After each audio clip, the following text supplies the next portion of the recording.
गुरुमहाराज की वाणी माया है, यहाँ का सुख कैसा है? तो कहते गुरु महाराज, मृग तृष्णा जल सम सुखिया की। यहाँ का सुख कैसा है? मृग तृष्णा के जल के समान है। बहुत लोग इसको नहीं समझते। मृग तृष्णा का जल क्या है? रेगिस्तान में, मरुभूमि में, जहाँ बालू ही बालू है, वहाँ जंगल में मृग रहता है और मृग को जब जोड़ों की प्यास लगती है तो वह मृग जल की तलाश में इधर उधर झांकता है, देखता है। उसको दूर में जल का आभास हो जाता है, मालूम होता है पानी ही पानी है।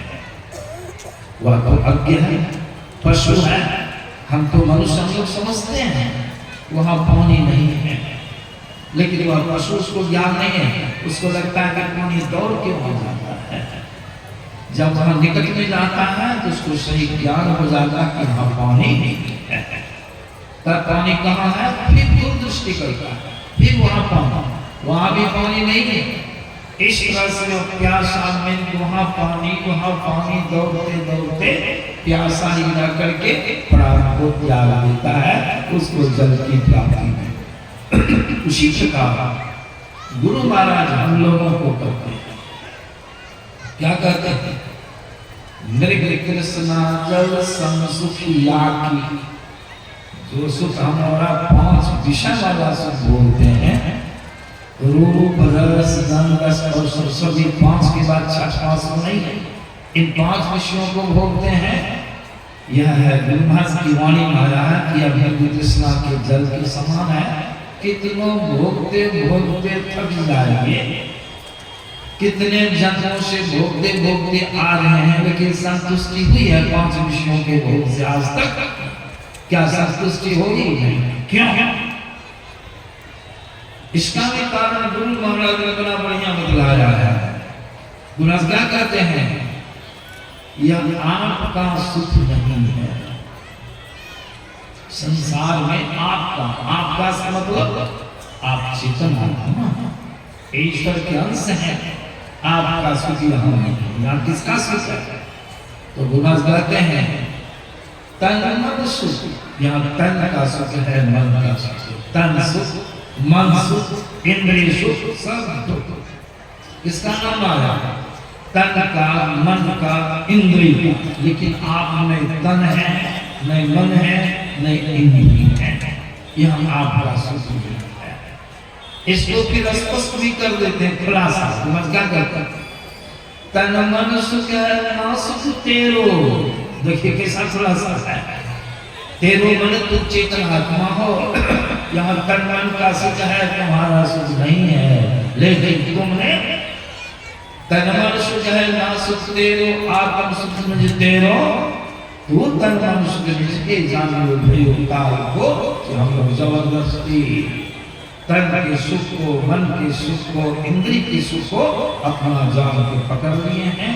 इसलिए अपने काल की अधीन होना पड़ता है, काल की जब जाल में बंद रहना पड़ता है। आपका सुख क्या है? आत्म सुख मिलते हो। आपका अपना सुख आत्म सुख। आत्म सुख कहाँ मिलेगा? कहाँ है आत्म सुख? यही समझना है। वह आत्म सुख, आपका सुख परमात्मा में है, ईश्वर में है। वह सुख ईश्वर में विराजमान है। आपको सुख प्राप्त करने के लिए क्या करना होगा? शरीर बंधन, शरीर दुखालय, शरीर में सब बीमारी है, सब रोग है। उस रोग से आप व्यथित हो रहे हैं, इसलिए संतों का पहला कहना शरीरों से अपने आप को छुड़ाओ और कहा जाओ प्रभु के पास। प्रभु में आपका सुख विराजमान है, नित्य सुख, सनातन सुख। प्रभु सनातन, ईश्वर का जो जन्म है, मरण है, वह शाश्वत सुख परमात्मा में विराजमान है। इसलिए काव्यसुंद जी महाराज की वाणी में आपने श्रवण किया, सुख परमात्मा में विराजमान है और हम परमात्मा से अलग हुए हैं। परमात्मा से अलग होकर के संसार में दुखालय में आके युक्त हो गए। तो विचारिए, परमात्मा से अलग होने का मतलब क्या हुआ? सुख से अलग होना। परमात्मा से अलग होने का मतलब सुख से अलग होना। अगर सुखी होना चाहते तो कहाँ जाना?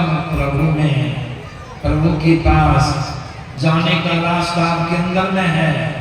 उस प्रातः काल का सत्संग मैंने सुनाया था, जिस रास्ते से आप आए हैं वही रास्ता आपके लिए है उसको जाने का, चलना है। भक्ति का मतलब हुआ जिस तरह से गंगा जी की भक्ति करते हैं, गुरुमास की वाणी माया है। जो गंगा जी की तरफ चलता है, गंगा नदी के तट पर पहुंचता है, गंगा जी की जल में प्रवेश करके स्नान करता है, जल पीता है, यह हुआ गंगा जी की सेवा, गंगा जी का सेवन, गंगा जी की भक्ति। तो ईश्वर की भक्ति करने का मतलब क्या हुआ? ईश्वर की तरफ आप चलिए, ईश्वर तक पहुंचिए, तो ईश्वर में जो विराजमान सनातन सुख है उसको आप प्राप्त कर लीजिए। ईश्वर तक जाने का रास्ता कहाँ किधर चलिएगा? संतों ने कहा दोनों आंखों के मध्य से वहां रास्ता निकला है। इसलिए गुरुदास की वाणी माया है, बड़ा सुंदर।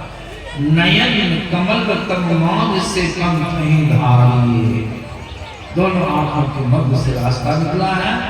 वो कैसा रास्ता है? जो कहते हैं अद्भुत अंतर की डगरिया, अद्भुत अंतर की डगरिया, जा पर चलकर प्रभु मिलते। अंदर में डगर है, सड़क है, ब्रह्मांड की रास्ता निकला है दोनों आंखों के मध्य से, जा पर चलकर प्रभु दाता सतगुरु धन्य धन्य जो राह रखा देते, चलत पंथ सुख हो महा है जहां अजन के अंदर।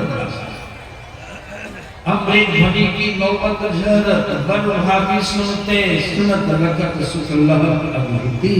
और अंत में मेरी प्रभु आपको चलना है।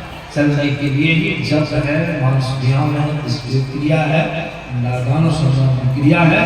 इन क्रियाओं के माध्यम से अंतर भक्ति ही है, सार भक्ति। अंतर में चलने से हम प्रभु के पास जाएंगे और प्रभु में जो विराजमान शाश्वत सनातन सुख है, अखंड सुख है, उस सुख को आप करेंगे। आपका इन्हीं सब के साथ श्री सतगुरु महाराज की जय।